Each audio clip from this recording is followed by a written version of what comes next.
It is black-footed cat.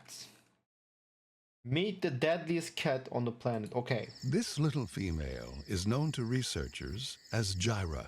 Okay. She's tiny, weighing a mere 2 pounds, 200 tons.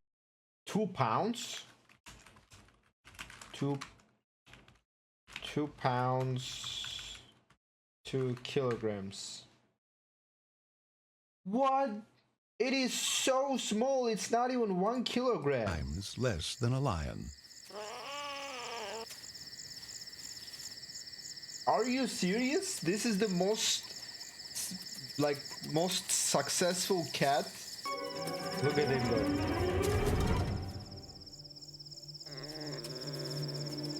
He couldn't catch it. Or if that doesn't work,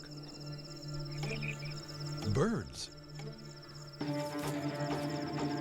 With a wiggle to tuck her legs in, she gets as low to the ground as possible. Primed like a spring, she can deliver maximum power to jump. No way! Oh my god!